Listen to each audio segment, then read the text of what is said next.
ये जो ट्वीट आया है, जो बयान आया है, इसकी तहकीक होनी चाहिए कि क्या आपके बानी चेयरमैन ने, पार्टी के बानी ने ये बयान दिया है या नहीं है। अगर ये बयान नहीं दिया उन्होंने और अगर ये कोई बयान आया है तो ये कोई साजिश हो सकती।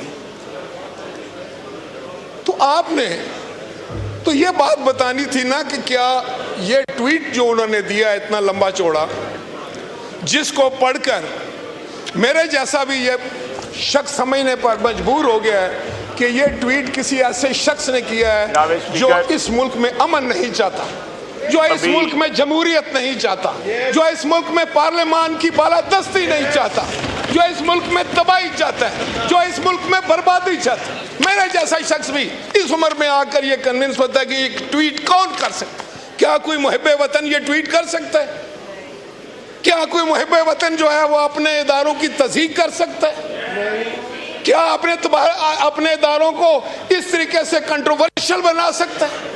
आपका अगर आर्मी चीफ कंट्रोवर्शियल है, आपका चीफ जस्टिस कंट्रोवर्शियल है, तो क्या मुल्क है फिर? ये किस तरह मुल्क चलेगा? ये फिर किस तरीके से हम अपनी हिफाजत करेंगे, अपने मुल्क की सालमियत की हिफाजत करेंगे?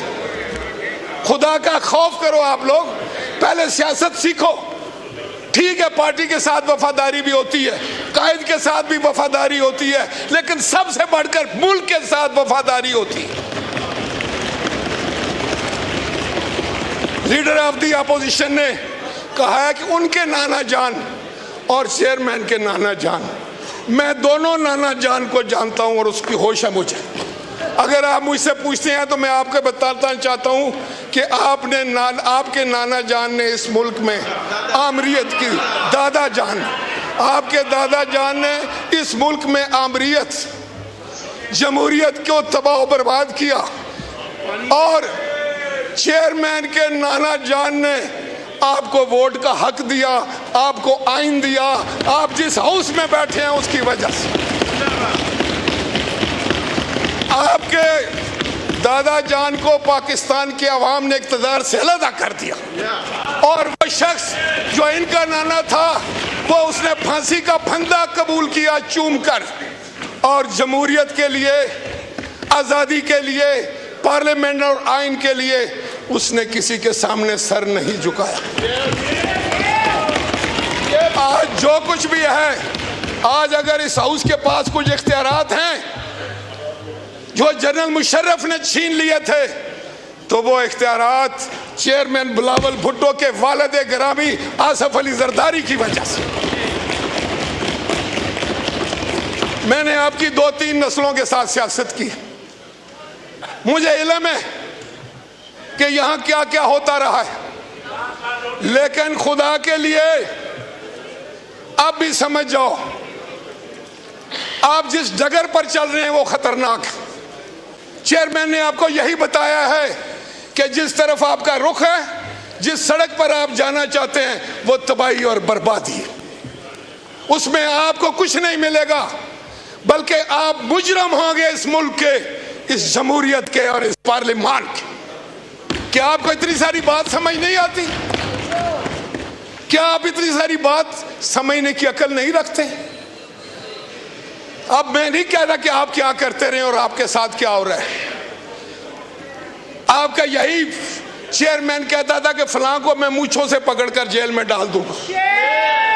आपका यही चेयरमैन कहता था कि कल तुम चलो, परसों ये भी जाएगा और मैं डालूंगा। वो ये नहीं कहता था कि नायब से डलवाऊंगा। यार खुदा का खौफ करो, इस मुल्क को तुम लोगों ने क्या बना दिया है? इसके माहौल को तुमने पूरा गंदा कर दिया है, इस सियासत को तुमने काला कर दिया। अब कहां जाएगा पाकिस्तान? इसलिए मैं कहता हूं कि पाकिस्तान के 25 करोड़ लोगों को अब मैं समझता हूं मुस्तैद होकर खड़ा होना पड़ेगा।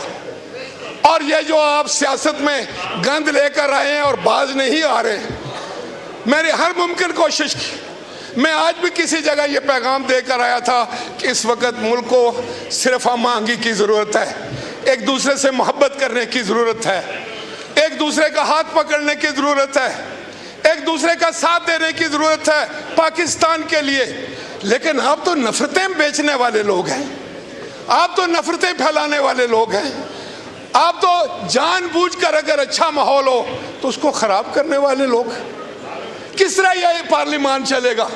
अच्छा जगदई साहब आप बताएं, आप आइन और कानून की बात करते हैं, इन रवैयों से आइन और कानून मजबूत होगा, पार्लियामान मजबूत होगी? आज 25 करोड़ अवाम एक तरफ, उनकी तो कोई बात नहीं हुई। कितनी दफा इन्होंने महंगाई पे बात की है, बेरोजगारी पर बात की। जब तुम लोग थे हुकूमत में, तुमने कहा था कि 1 करोड़ नौकरियां, किधर गई?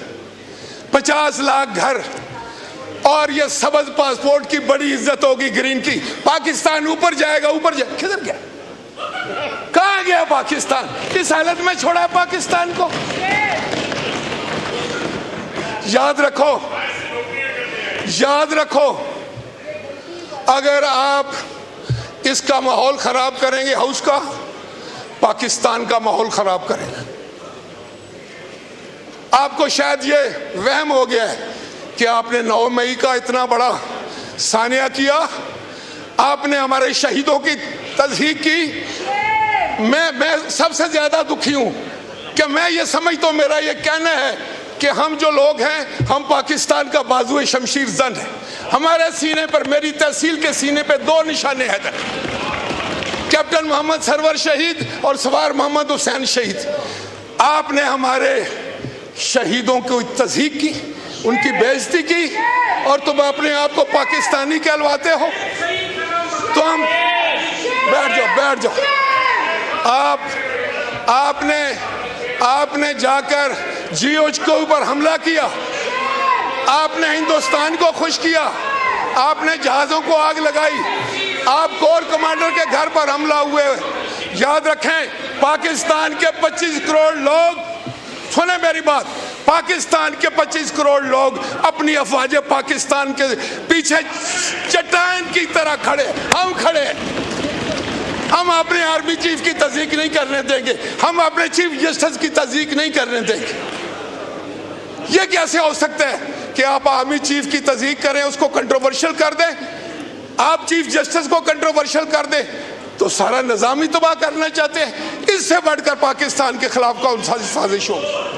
किसकी बोली बोलते हो तुम लोग? आज आपको जवाब देना पड़ेगा, हम पूछेंगे। और चेयरमैन ने आपको यह कहा था कि क्या यह ट्वीट आपके चेयरमैन ने किया है? आप उठ के बताओ कि किया है या नहीं। बस यह सवाल है मेरा। जनाब स्पीकर, ट्वीट का अगर ये जवाब भी नहीं देते, 9 मई का भी जवाब नहीं देते, करप्शन का भी जवाब नहीं देते, अदालतों का भी जवाब नहीं देते, पार्लियामान के अंदर भी जवाब नहीं देते, तो क्या ये समझते हैं कि इस तरीके से हर चीज को ये बुलडोज करके चले जाएंगे? इनकी जिम्मेदारी है, इन्होंने माहौल खराब किया है जो आज सुबह तक ठीक था।